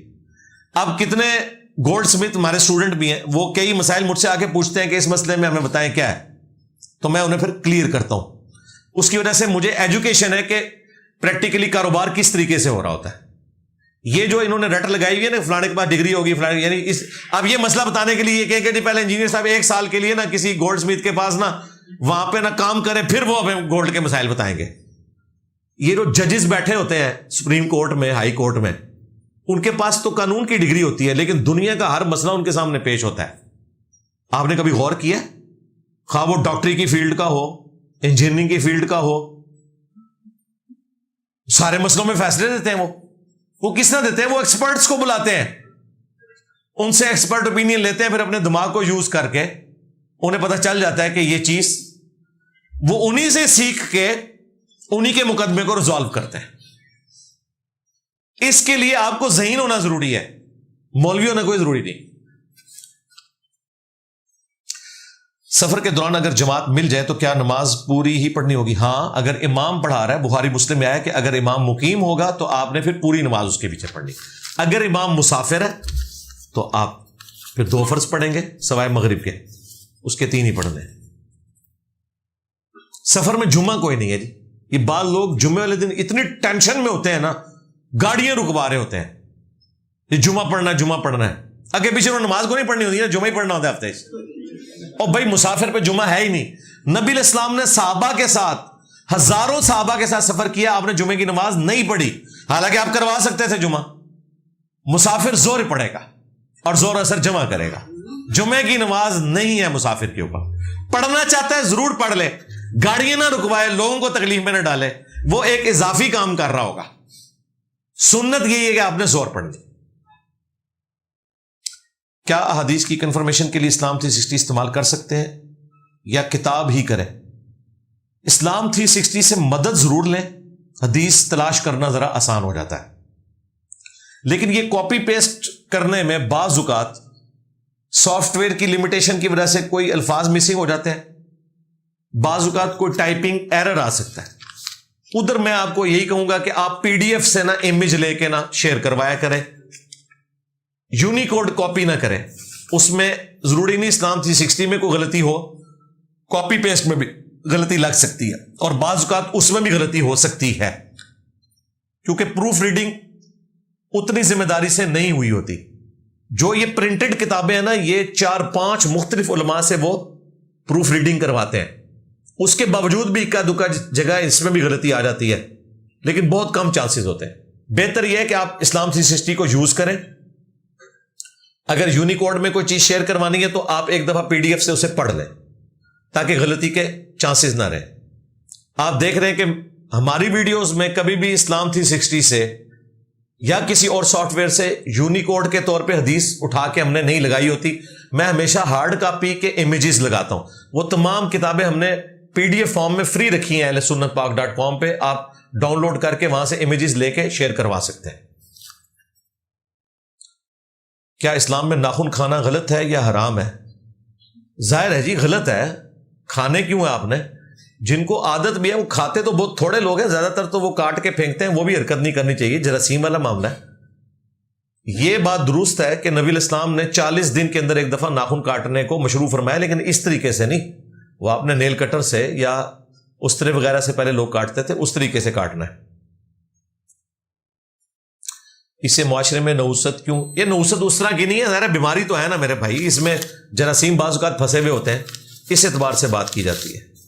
باقی جو پبلک میں مشہور ہے نا, وہ والی نوست کوئی نہیں ہے کہ رات کے وقت کوئی جھاڑو دے دے تو نوست ہو جائے گی. اس طرح کی کوئی اسلام میں چیز نہیں ہے, توہمات ہے. شیخ عبد القادر جیلانی کو غوث اعظم کیوں کہتے ہیں؟ انہوں نے ایسا کیا کام کیا ہے جس پر لوگ انہیں مددگار؟ یار یہ تو بیچارے قیامت الدین خود ان سے شرمندہ ہوں گے, ان کا کوئی لینا دینا نہیں ہے. یہ خود سے انہوں نے, چونکہ تصوف میں سلسلے میں انہوں نے بزرگوں کی نا کوئی ہیرارکی بنائی ہوئی ہے, جس طرح آپ کی ہوتی ہے نا کہ اوپر پرائم منسٹر ہوتا ہے, اس کے نیچے وزراء ہوتے ہیں, صوبوں کے علیحدہ سے وزیر اعلیٰ ہوتے ہیں. اس طرح انہوں نے نا ایک تصوف کی ایک جعلی سی اپنی ایک تھریٹیکل ہیرارکی بنائی ہے کہ سب سے اوپر غوث ہوتا ہے, اس کے نیچے 4 کتب ہوتے ہیں, ہر کتب کے نیچے ابدال ہوتے ہیں.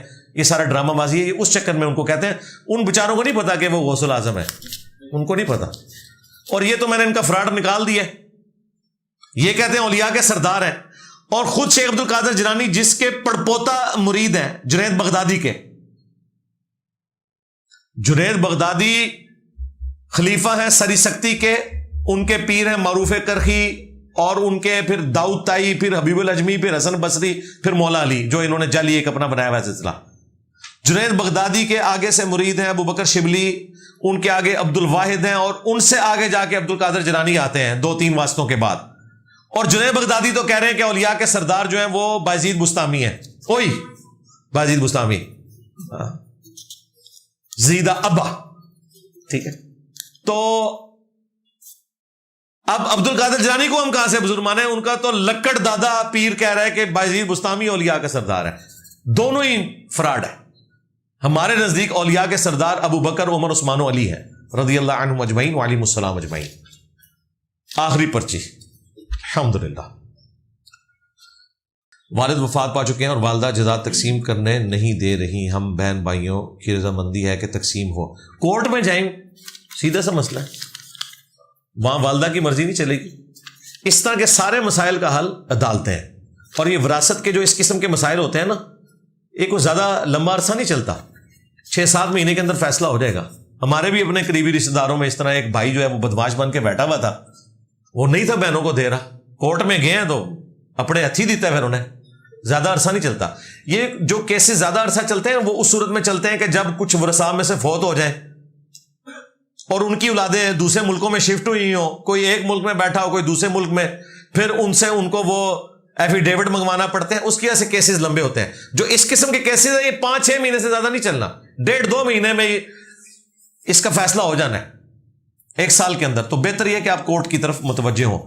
اس میں بے شک آپ کی ماں چیختی رہے کہ جی میں دودھ نہیں بخشاں گی، یہ وہ، پھر ان کو آپ نے میرے کلپ دکھانا ہے کہ تسی تو شاہی کوئی نہیں. ہاں، کیونکہ وراثت کے قوانین قرآن میں آئے ہیں. اللہ نے کہا یہ اللہ کی حدیں ہیں.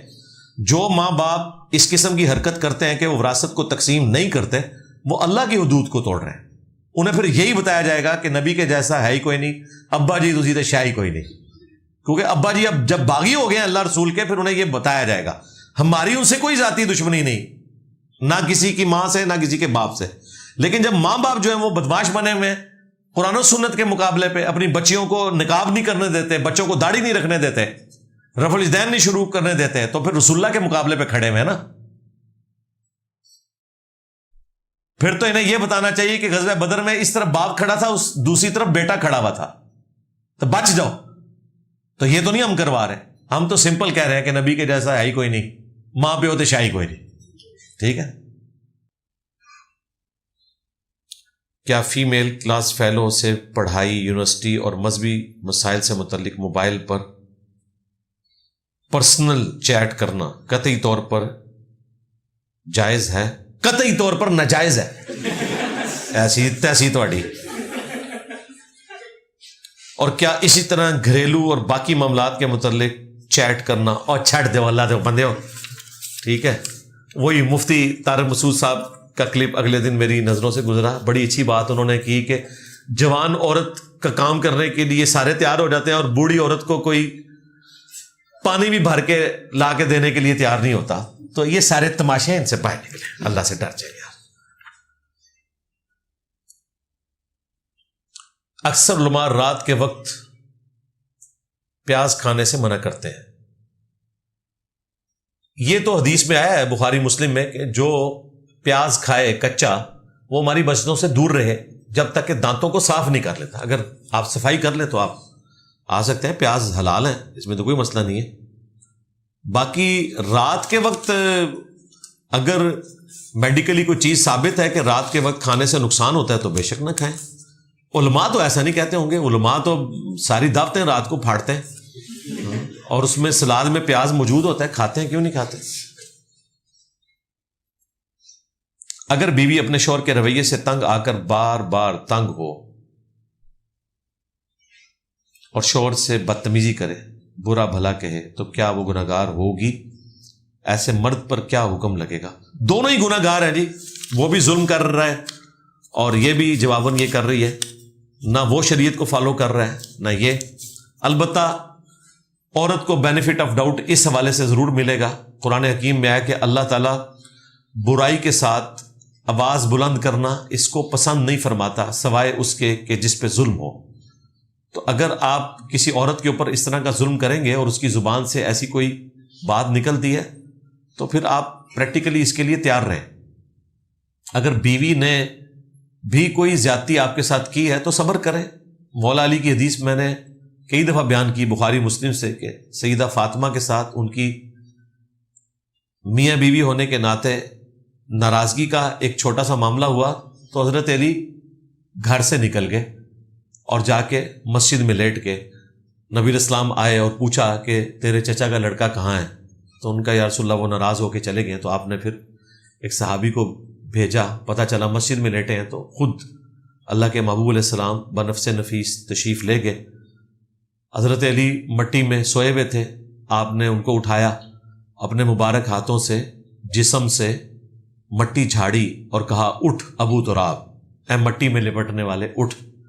اس دن سے حضرت علی نے اپنی کنیت ابو تراب رکھ لی تھی. ویسے آپ کی کنیت تھی ابو الحسن.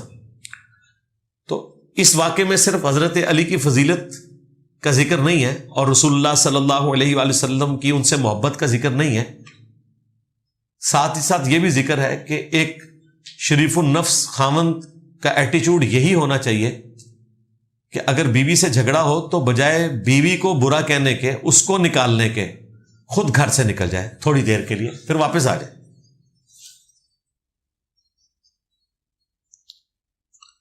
آیت الکرسی والے بریسلیٹ اور انگوٹھیاں استعمال کرنا غلط ہے جی, عورتیں کر سکتی ہیں, مرد نہیں.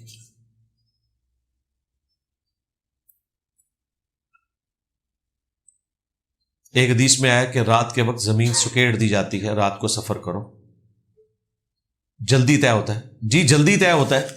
باقی جو احادیث میں اس طرح کی باتیں آتی ہیں, کچھ چیزیں محاورتاً بھی ہو سکتی ہیں, کچھ فزیکلی بھی ہو سکتی ہیں, اور اللہ کی غیبی تائید کے ساتھ بھی معاملات ہو سکتے ہیں. ہم نے بھی دیکھا ہے کہ رات کے وقت جو سفر ہے وہ ذرا آسان ہوتا ہے, خصوصاً جب آپ نے ڈرائیونگ نہ کرنی ہو تو تسلی سے بکنگ کرائیں, سو جائیں ٹرین میں یا روڈ لائنر میں, آپ کا سفر بھی کٹ جائے گا اور آپ اپنی منزل مقصود پہ پہنچیں گے تو فریش ہوں گے اس اعتبار سے. اور اگلے زمانوں میں اگر حالت امن ہو تو ہی رات کا سفر سیف ہوتا تھا, ادروائز اس زمانے میں بھی اگر حالت امن نہ ہو تو دن کا سفر ہی پریفریبل تھا. خود نبی علیہ السلام بھی دن کا سفر بھی کیا کرتے تھے, رات کا بھی اور دن کا بھی. لیکن ریگستان کے اندر رات کا سفر ذرا آسان ہوتا ہے, آپ گرمی سے بھی بچ جاتے ہیں. کیا اڈاپٹڈ بیٹے کو اپنی زندگی میں اپنی پراپرٹی دے سکتے ہیں یا وہ بھی صرف 1/3 حصہ ہوگا؟ دیکھیں یہ اجتہادی مسئلہ ہے. پہلے تو میرا موقف اس حوالے سے سخت تھا کہ 1/3 تک ہے, لیکن دوسری طرف کی بھی روایتیں ایسی ملتی ہیں جس سے لگتا ہے کہ کوئی شخص اپنی زندگی میں اپنا پورا مال اگر کسی کو گفٹ کرنا چاہتا ہے تو وہ کر سکتا ہے, بشرطے کہ کسی اور کے ساتھ زیادتی نہ ہو رہی ہو.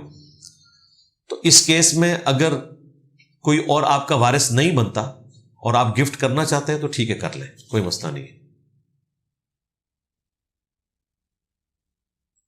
جب دوستوں میں میری مذہبی معاملات پر گفتگو ہوتی ہے تو چند دوستوں کا کہنا ہے کہ حدیث کو ہم نہیں مانتے, آپ کیا مشورہ دیں گے؟ میرا مشورہ یہی ہے کہ قالو سلامہ کریں ان سے. حدیث کو نہیں مانتے تو ظاہر ہے دین کے ایک ایسے حصے کا وہ انکار کر رہے ہیں, تو پھر مانتے کس چیز کو ہے؟ پھر تو وہ نماز بھی نہیں پڑھتے ہوں گے بھائی. حدیث کو مانے بغیر تو آپ نماز کا طریقہ اخذ نہیں کر سکتے. اگر سنت سے اخذ کریں گے تو وہ آپ دیکھ لیں, انڈیا کی سنت اور ہے, عرب کی سنت اور ہے, اور ایران کی سنت اور ہے, کہیں تو آپ کو بریک لگانی ہوگی. تو حدیث ہی سنت کا ریٹن ریکارڈ ہے.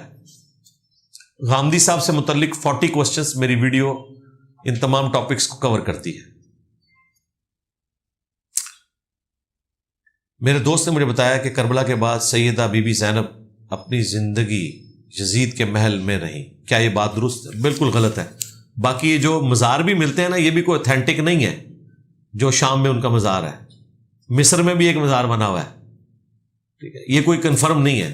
اور اگر کنفرم ہے تو وہ اس اعتبار سے ہو سکتا ہے کہ ان کی زمینیں وہاں ہوں, اس کی وجہ سے وہ چلے گی وہاں پہ, یزید کی وجہ سے نہیں وہاں گئی.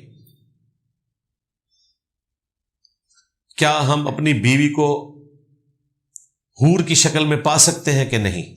آپ کیا مشورہ دیں گے؟ میرے مشورے سے تو کچھ نہیں ہونا. میں آپ کو مشورہ یہ دوں گا, میرا خیال ہے یہ کہنا چاہ رہے ہیں کہ شادی نہیں ہو رہی ہے تو وہاں پر ہی حور ملے, یہی کہنا چاہ رہے ہیں جی؟ یا یہ جو والی بیوی ہے, جو ادھر والی بیوی ہے, اللہ تعالیٰ آپ کا پیار جو ہے وہ قائم دائم رکھے جی, اسی طرح ہی ہو. ٹھیک ہے. ویسے انہوں نے کہا بیوی کو حور کی شکل میں, ہو سکتا ہے حور وہ بیوی کی شکل کی لینا چاہ رہے ہو, بیوی نہ لینا چاہ رہے ہو. فی الوقت تو اپنی بیوی کو کہیں, اور آپ کے لیے بھی یہ مشورہ ہے کہ فل زور لگائیں کہ آپ جنت میں پہنچنے میں کامیاب ہو جائیں انشاءاللہ. شادی آپ کی پرانی ہوگی ہے. دینی تعلیم کے لیے استاد کی کتنی ضرورت ہے؟ کیا دین اتنا آسان ہے کہ بغیر استاد کے سیکھا جا سکتا ہے؟ نہیں، بغیر استاد کے تو دین نہیں سیکھا جاتا. آپ نے استاد سے ہی سیکھنا ہے. ظاہر ہے دنیا میں کوئی بھی علم جو ہے وہ بغیر استاد کے تو نہیں سیکھا جاتا، استاد سے ہی آپ نے سیکھنا ہے. اور بغیر استاد کے کوئی بھی دنیا میں نہیں سیکھتا. یہ بھی لوگوں نے پروپیگنڈا کیا ہوا ہے کہ بغیر استاد کے سیکھا جاتا ہے. مجھے بتائیں، اگر میں قرآن کا ترجمہ احمد صاحب بریلوی صاحب کا پڑھتا ہوں اور اس کے مطابق عمل کرتا ہوں تو میرے استاد احمد صاحب بریلوی صاحب ہیں، کیونکہ انہوں نے قرآن کا ترجمہ اس لیے نہیں کیا کہ انہوں نے قرآن کی آیات کو بیچ کر اپنی روزی روٹی چلانی تھی.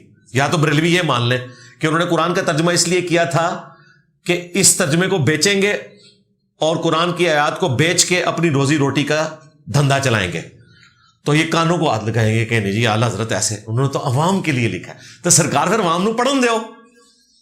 تو استاد سے ہی سیکھ رہے ہوتے ہیں. دنیا میں بغیر استاد کے کوئی نہیں سیکھتا. ماں کے پیٹ سے کوئی سیکھ کے نہیں آتا.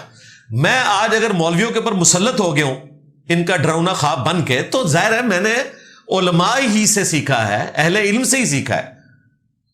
اب رہ گیا مسئلہ وہ جو ڈگری والا، وہ تو آپ نے دیکھا ہے ایک ایک کر کے ساروں کی ڈگریاں فارغ ہو رہی ہیں. مدرسے کی ڈگری مفتی طارق مسعود صاحب خود کہہ رہے ہیں کہ مجھے ڈگری نہیں دی استاد نے. استاد نے کہا تھا کہ اگر علم ہوگا تو خوشبو خود پھیلے گی، اور اگر علم نہیں ہوگا تو ڈگری سے کچھ نہیں ہوگا. بالکل ٹھیک کہا ہے. خوشبو دیکھیں جہلم سے کیسی پھیل رہی ہے. علم کی بات کریں تو علم تو الحمدللہ حاصل کرنے کے مختلف ذرائع ہیں. اگلے زمانوں میں آمنے سامنے بیٹھ کے علم حاصل ہوتا تھا اور اس میں کوئی ڈگری بھی نہیں ہوتی تھی. آپ مجھے نہیں بتا سکتے کہ امام مسلم کے پاس کوئی ایسی ڈگری ہو جو امام بخاری نے انہیں فزیکلی سٹیمپ پیپر پہ لکھ کے دی ہو. استاد اور شاگرد کا سلسلہ تھا اور وہ سال ہر سال چلتا تھا. وہ صحبت اختیار کرتے تھے اور ڈائریکٹلی استاد سے سیکھتے تھے. آج کل کے استاد تو آپ کو میاں سکھا رہے ہیں نا. ہاں، علم دین بھی سکھاتے ہیں اور میاں بھی سکھاتے ہیں. اس زمانے میں واقعی مخلص استاد تھے. ان کے ساتھ جو شاگرد رہتے تھے وہ سیکھتے بھی تھے. اس کے بعد جب آرگنائز سلسلہ شروع ہوا، جامعۃ الازہر بنی اور بعد میں سنیوں نے بھی اس کو کاپی کرنے کی، ظاہر ہے اہل تشیع نے پہلے مدارس کا سلسلہ شروع کیا، پھر سنیوں نے بھی پیرلل میں اپنے مدارس بنائے اور درس نظامی بنا تاکہ ہم اپنی سنیت کی ترویج کریں فاطمی حکومت کے مقابلے کے اوپر. تو یہ باقاعدہ کورس اور یہ ڈگری والا سلسلہ شروع ہوا. تو یہ علم حاصل کرنے کا ذریعہ. پھر اس میں مزید ویلیو ایڈیشن ہوئی. جو بڑے اہل علم تھے انہوں نے کہا کہ ہم اپنے علم کو صرف اپنے شاگردوں تک ٹرانسفر نہیں کریں گے، ہم نے جو کچھ زندگی میں سیکھا اسے ریٹن ریکارڈ میں لے کے آئیں گے. ایک تو حدیث کی کتابیں ہیں نا، وہ بھی ان ائمہ کا علم ہے جو انہوں نے ریٹن میں آپ کو دیا. ایک جو محدثین کے اسٹوڈنٹس نے شروحات لکھی احادیث کی، قرآن کی تفاسیر لکھی، وہ اس لیے لکھی تاکہ جو انہوں نے علم حاصل کیا وہ ریٹن ریکارڈ میں آئے. الذی علم بالقلم، اللہ نے بھی تو قلم کے ذریعے علم سکھایا نا. آج تفسیر ابن کثیر ہمارے پاس ہے تو اس وجہ سے ہے کہ حافظ ابن کثیر نے اپنی زندگی میں جو کچھ حاصل کیا انہوں نے اسے ریٹن ریکارڈ میں چھوڑا اور لوگ اسے کوٹ کرتے ہیں. اور اسے کوٹ کرنے کا رائٹ صرف مولوی کو نہیں ہے، صرف سنی کو نہیں ہے، صرف شیعہ کو نہیں ہے، ہر انسان کو ہے. وہ کوٹ کر سکتا ہے بشرطے کہ بات درست لکھی ہو اس میں. تو یہ بھی ایک ذریعہ ہے. اب اس سے بھی اگلا ورژن آ چکا ہے، سافٹ ویئرز بن چکے ہیں، آپ کاؤنٹر ویریفائی کر سکتے ہیں. ایون آپ گوگل میں جا کے لکھیں نا کہ سورت نمبر دس، آیت نمبر دس، تو آیت کھل کے سامنے آ جاتی ہے. آپ کے پاس اگر جو ہے وہ موبائل ایپلیکیشن نہ بھی انسٹال ہو، ڈائریکٹ گوگل میں بھی جا کے لکھے تو وہ آیت کھل جاتی ہے. اور چیٹ جی پی ٹی نے، ڈیپ سیک نے اور باقی اے آئی ٹولز نے تو مسئلہ آسان کر دیا ہے. آپ بولیں تو وہ چیز آپ کے سامنے آ جاتی ہے، لیکن اسے کاؤنٹر ویریفائی آپ نے ضرور کرنا ہے. یہ میں بار بار کہتا ہوں، اگر وہ بتا رہے ہیں تو آپ نے قرآن کھول کر اس کو پڑھ لینا ہے، تو ریفرنس کو آپ نے فالو کرنا ہے. تو یہ سب مختلف ذرائع ہیں دین حاصل کرنے کے. لیکن اگر آپ مدرسے کی ڈگری لے کر نکلے ہیں اور آپ کو یہ نہیں پتا کہ بخاری مسلم میں نماز کا طریقہ کیا لکھا ہے، تو آپ کی ڈگری کے اوپر 4 تکبیریں پڑھ لینی چاہیے اور ایک مجلس میں 3 طلاقیں ایسی ڈگری کو دینی چاہیے کہ جس ڈگری کے بعد آپ نے یہ بھی نہیں سیکھا کہ بخاری مسلم میں نماز کا طریقہ کیا ہے. آپ نے ڈگری لی, قرآن کی تفسیر بھی لکھی کئی جلدوں پر, لیکن قرآن کے پہلے صفحے پہ لکھا تھا ایاک نعبد و ایاک نستعین. تفسیر لکھنے سے پہلے بھی قبر میں پڑے ہوئے بابوں کو مدد کے لیے پکارتے رہے, اور تفسیر لکھنے کے بعد بھی. تو کیا نکلا؟ میں آپ کو اینڈ پہ اپنے استاد کی وہ بات بتاتا ہوں, غلام سعود سعیدی صاحب رحمہ اللہ. یہ تو خود انہوں نے مجھ سے بات کی ہوئی, 2007 کی بات ہے, 22 مارچ 2007. اسی دن میری ملاقات مفتی منیب الرحمان صاحب سے بھی ہوئی تھی. دیکھیں کتنی پرانی بات ہے, آج 11 مئی 2025, آلموسٹ 18 سال پرانی بات کر رہا ہوں. اسی مدرسے میں غلام سعود سعیدی صاحب جنہوں نے شرح صحیح مسلم لکھی بریلویوں کی, وہ شیخ الحدیث تھے. تو میں ان سے استعانت کے مسئلے کے اوپر بحث کر رہا تھا کہ غیر اللہ سے مدد مانگنا یہ درست نہیں. میں نے کہا آپ نے پورا مقدمہ کھڑا کیا ہے اور آپ نے اینڈ پہ یہ لکھا ہے کہ مدد اللہ ہی سے مانگنی چاہیے, البتہ اگر کوئی اولیاء اللہ سے انبیاء سے بھی مانگ لے تو یہ بھی جائز ہے, لیکن افضل یہی ہے. تو آپ کو یہ اتنا دور کا کان پکڑنے کی کیا ضرورت تھی؟ آپ جو آیات اور احادیث لکھ رہے ہیں وہ تو بالکل ون سائیڈڈ ہیں. تو غلام سعود سعیدی صاحب نے مجھے کہا کہ میں نے پہلے یہی کچھ لکھا ہوا تھا کہ غیر اللہ سے مدد نہیں مانگنی چاہیے.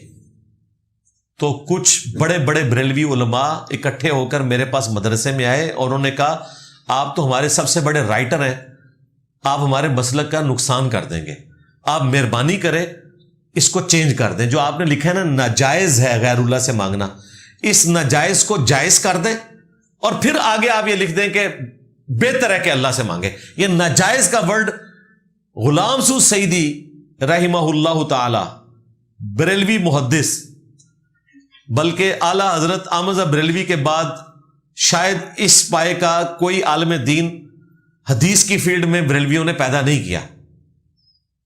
انہوں نے مجھے خود بتایا کہ میں نے ناجائز لکھا تھا, علماء کے دباؤ ڈالنے پر میں نے یہ ناجائز والا جملہ ختم کیا. دیکھیں انہوں نے اپنے مسلک کی محبت میں اپنی آخرت کو داؤ پہ لگایا. دوسری طرف پیر نصیر الدین نصیر صاحب, اللہ نے انہیں موت سے پہلے توبہ کی توفیق دے دی.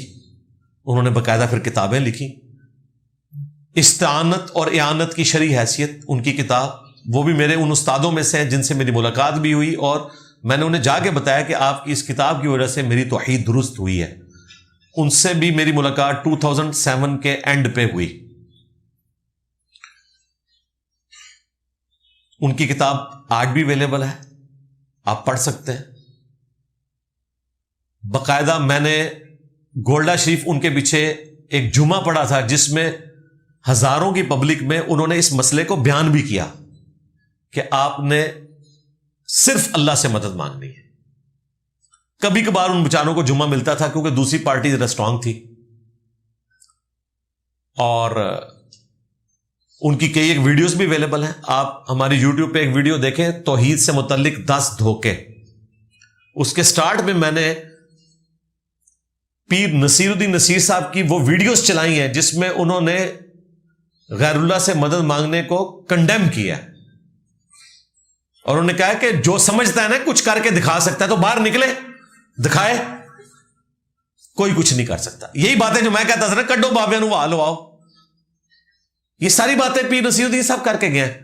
چونکہ وہ بڑے آدمی تھے اور اس زمانے میں اتنا فتنہ ان کا پھیلا نہیں تھا, تو اس لیے وہ ان کے تانوں سے بچ گئے. لیکن پھر جب ان کی دعوت عام ہوئی تو کئی بڑے علماء نے کہا کہ یہ تو گمراہ ہو گیا تھا, یہ تو وہابی ہو گیا تھا.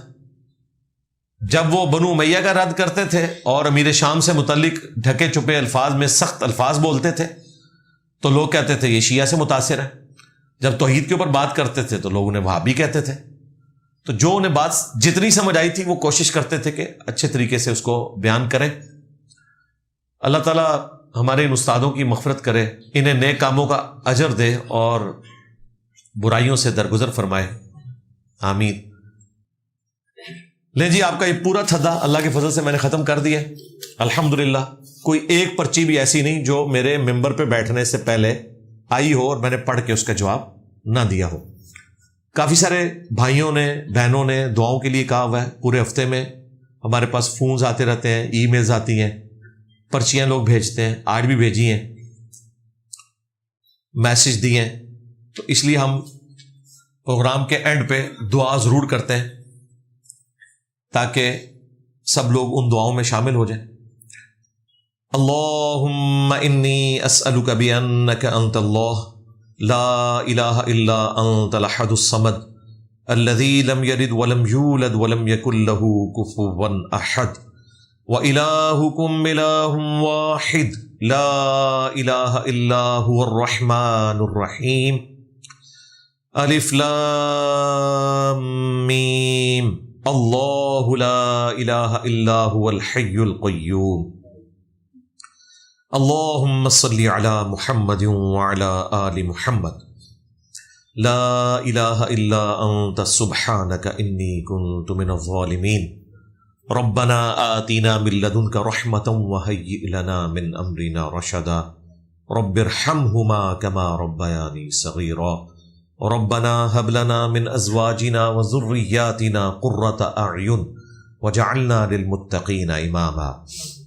اللہم اغفر لحینا ومیتنا وشاہدنا وغائبنا وصغیرنا وکبیرنا وذکرنا وانثانا اللہم من احییتہ منا فاحیہ علی الاسلام ومن توفیتہ منا فتوفہ علی الایمان۔ اے اللہ، جن جن بھلائیوں کا سوال تیرے محبوب صلی اللہ علیہ وآلہ وسلم نے تجھ سے کیا، ہمارے حق میں، ہمارے ماں باپ کے حق میں، ہمارے بیوی بچوں کے حق میں، ہمارے تمام رشتہ داروں کے حق میں، تمام مسلمانوں کے حق میں قبول و منظور فرما۔ جن جن چیزوں کے شر سے تیرے محبوب علیہ السلام نے تیری پناہ طلب کی، تمام مسلمانوں کو ان چیزوں کے شر سے اپنی پناہ عطا فرما، خصوص بالخصوص فلسطین کے مسلمان، کشمیر کے مسلمان، انڈیا کے مسلمان، یمن کے، عراق کے، شام کے، افغانستان میں، پاکستان میں، جہاں کہیں کرسی کی زندگی گزار رہے ہیں، غیب سے ان کی عزت، آبرو، جان و مال کی حفاظت فرما۔ اے اللہ، ہمارے ملک پاکستان کی خیر فرما، اندرونی اور بیرونی خطرات سے محفوظ فرما۔ حاضرین کے دلوں میں جو جو نیک اور جائز دعائیں ہیں قبول فرما۔ حاضرین کے جو چھوٹے بڑے رشتہ دار فوت ہو چکے ان کی مغفرت فرما، جو بیمار ہیں انہیں شفا عطا فرما، جو زندہ ہیں انہیں موت سے پہلے قبر و آخرت کی تیاری کرنے کی توفیق عطا فرما۔ یہ تمام دعائیں تمام مسلمانوں کے حق میں قبول و منظور فرما۔ سبحان ربک رب العزت عما یصفون وسلام علی المرسلین والحمد للہ رب العالمین وصلی اللہ علی النبی الکریم وعلی آلہ واصحابہ اجمعین الی یوم الدین، آمین۔